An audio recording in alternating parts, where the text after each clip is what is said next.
Je vous propose une petite vidéo pour vous expliquer peut-être la démarche de la planification, de faire une planification quand on est professionnel de l'accueil du jeune enfant, à savoir en crèche ou lorsque vous êtes une assistante maternelle.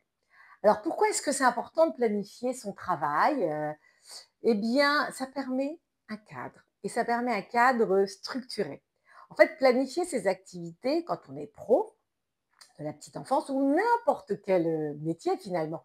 Ouais, c'est important de savoir ce qu'on va faire lorsqu'on arrive au travail. Et ben, c'est la même chose dans l'accueil du jeune enfant. Et donc, on se dit, ben, voilà ce qu'on va faire.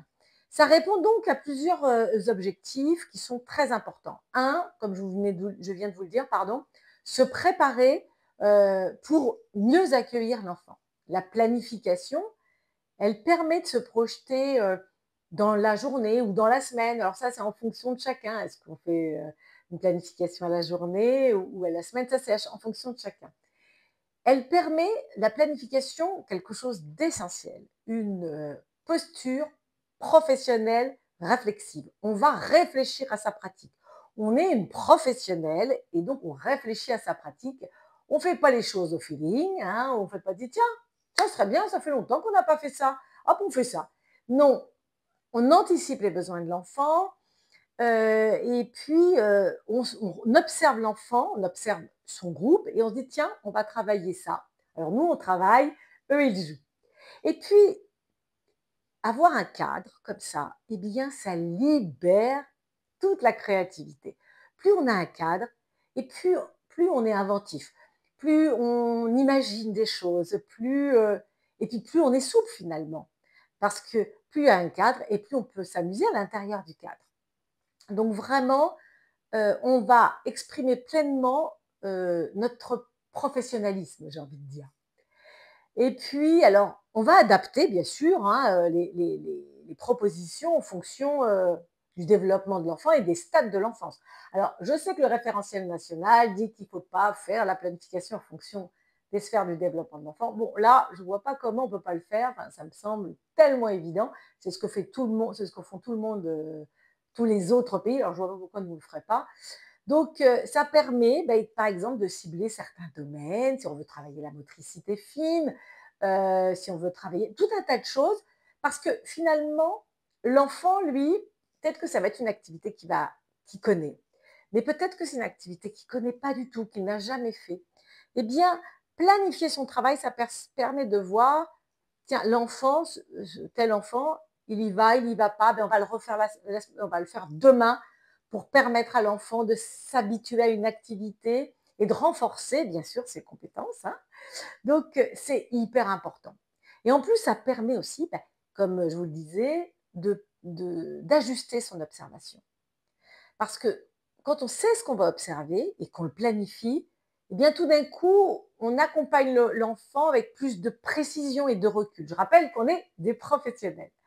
Donc, la planification, c'est un support méthodologique vraiment très précieux. Et en plus, il y a un autre avantage, c'est que quand vous avez des nouvelles recrues, eh bien, ça permet de se dire, ben voilà comment on travaille. Voilà, on a des outils qui sont formalisés et voilà comment on travaille et ça permet de garantir finalement une cohérence dans les pratiques éducatives, soit de la crèche, soit avec les assistantes maternelles, soit avec l'ensemble des crèches quand on est un service petite enfance.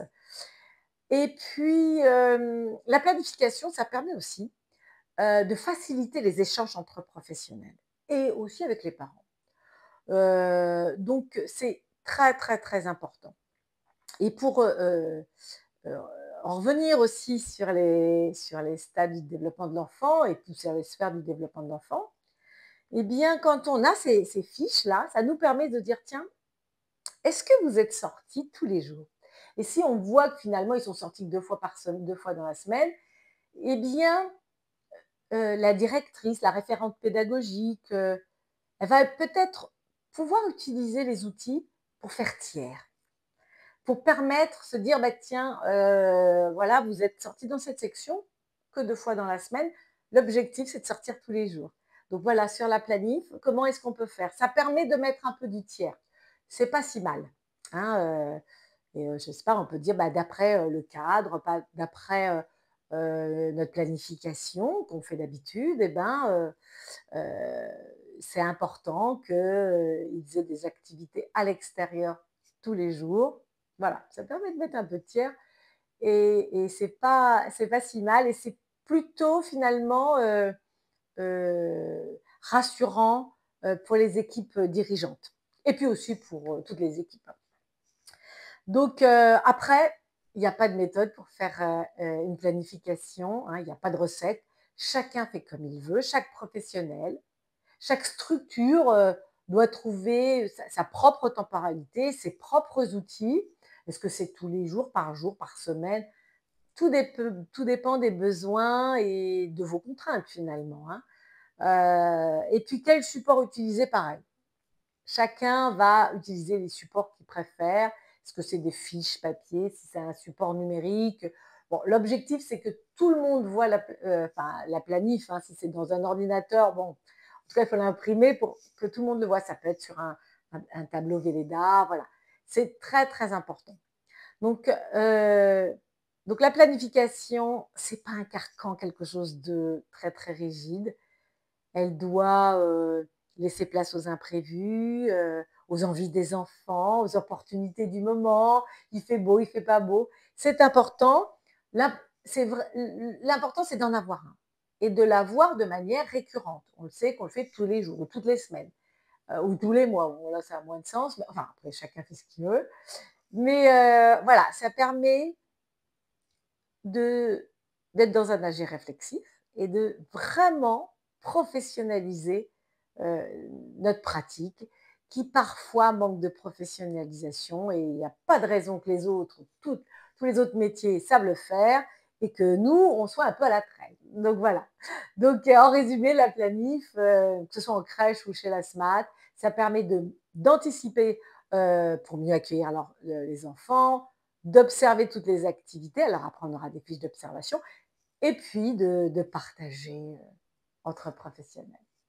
Voilà.